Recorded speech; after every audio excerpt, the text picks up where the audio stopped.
Morning, everyone. See? Look at him, look. Do you know what he's waiting for? He wants a baby Bell. That's what he wants. Every time. But it seems there was a post shared on here yesterday. I can't find it at the minute, so I'm guessing it's already been deleted. If it hasn't, DM me it. About West Ham not being able to wear the poppy. To be honest, I saw it circulating from early in the morning. I was very surprised when I read it because I thought, out of every club in the country, I don't think their fans are going to buy this at all. But then I questioned whether it was something to do with the youth team or something to do with the area where the club is. I didn't know.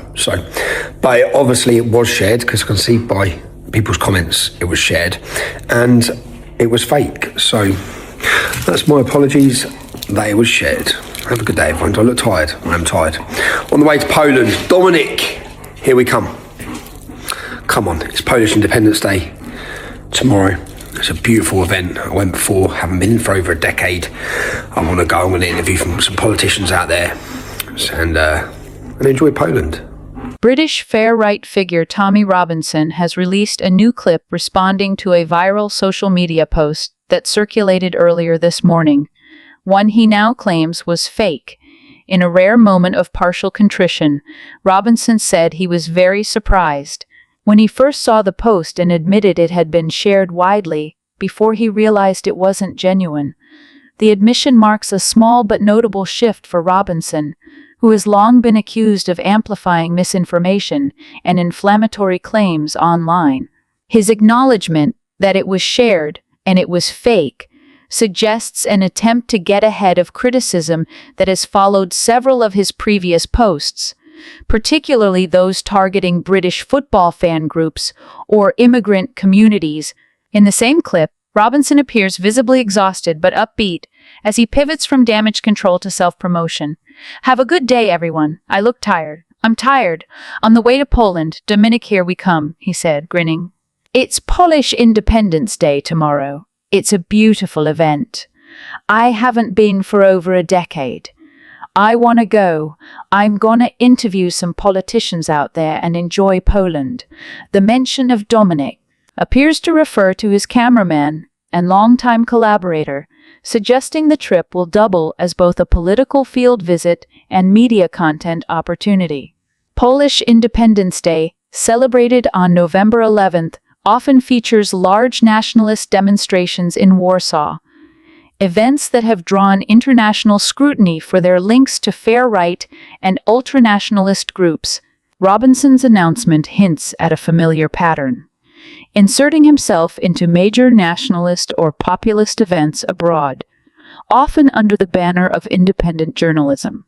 His presence in Poland will likely generate controversy, especially given his history of aligning with anti-immigrant movements and far-right European networks.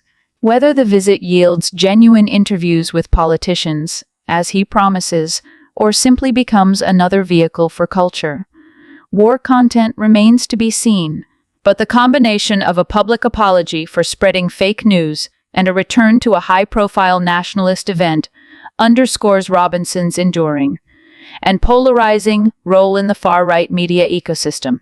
Along to a very special edition of The Late Show Live on GB News. The big story, of course, is President Trump. Well, he's known as the peace president, isn't he? But the nuke he fired at the BBC on Friday night has now landed, and it sparks the resignation of Davey and Turness. Well, tonight, the White House has issued a stern warning to the rest of the fake news media. Press Secretary Caroline Leavitt has said BBC News is dying because they are anti-Trump fake news. Everyone should watch GB News. Well, look, let's recap what's happened, not just over the last 24 hours, the last 48 hours. Let's look at the last week, a recap of events and how we got to this point today. Well, it all began earlier in the week when the Daily Telegraph reported that Panorama had spliced President Trump's infamous Capitol speech. "We're going to walk down to the Capitol, and I'll be there with you, and we fight. We fight like hell. We're going to walk down to the Capitol, and we're going to cheer on our brave senators and congressmen and women." Well, various other stories came out from that leaked dossier that the Telegraph reported on, including the BBC's Arabic service pushing Hamas lies and indeed its own reporters blocking gender-critical stories. No surprise there, I guess. But on Monday, moments after that story broke, the Telegraph's associate editor, Gordon Rayner, told us this. Well, I know that it is already being looked at by the White House. We're in contact with the White House. They are reviewing it at the moment. On Friday, the White House Press Secretary Caroline Leavitt said, quote, "This purposefully dishonest, selectively edited clip by the BBC is further evidence that they are total 100% fake news. Every time I travel to the UK with President Trump and I'm forced to watch the BBC, it ruins my day listening to their blatant propaganda and lies." And what an attack that was on Friday night. Studs up, to say the least. Well, Daily Telegraph reporter Rob Crilly told this show this. I made an appointment. I went in, sat down on her sofa, very well appointed. She's moved offices, the fire was roaring, rather cosy atmosphere. And of course, she was well aware of the story. And so as soon as I put it to her that, you know, there were questions to be answered by the BBC, she was only too happy. And she is a very slick operator. She knows how to give a good story. She knows the mind of the president as well.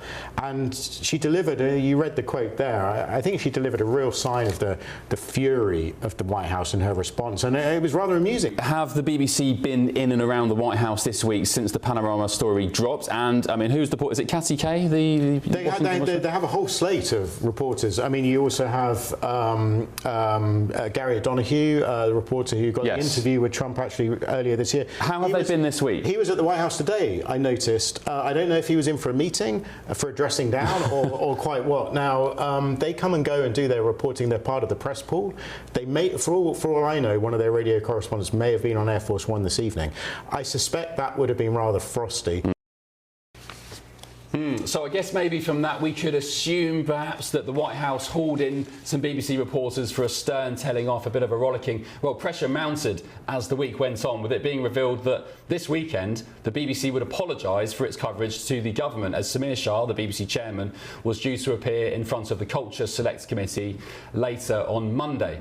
Well, let's fast forward to this morning when Culture Secretary Lisa Nandy said this. I have complete confidence that both Samir Shah, the chair of the BBC, and Tim Davie are treating this with the seriousness that this demands. I do want to see that response to the Select Committee, and I will, of course, consider it and have further conversations with them about the action that they're taking. Well, I guess it was the kiss of death, wasn't it? The complete confidence kind of football chairman style support message after they've lost 6 games on the trot, because 6 hours later, at about 6 p.m, despite Lisa Nandy's full confidence, Tim Davie resigned. It is 16 minutes after 6 o'clock. I'm Nana Akua. We have some breaking news here on GB News. Tim Davie, the Director General of the BBC, will announce his resignation this evening amid allegations of bias at the corporation. It is understood in a statement, Tim Davie says there have been some mistakes made, and as Director General, I have to take ultimate responsibility. So, Davie gone, Turness gone. President Trump took to Truth Social shortly afterwards to say this. He wrote, "The top people in the BBC, including Tim Davie, the boss, are all quitting/fired because they were caught doctoring my very good, perfect speech of January the 6th. Thank you to the Telegraph for exposing these corrupt journalists. These are very dishonest people who try to step on the scales of a presidential election. On top of everything else, they are from a foreign country, one that many consider our #1 ally. What a terrible thing for democracy."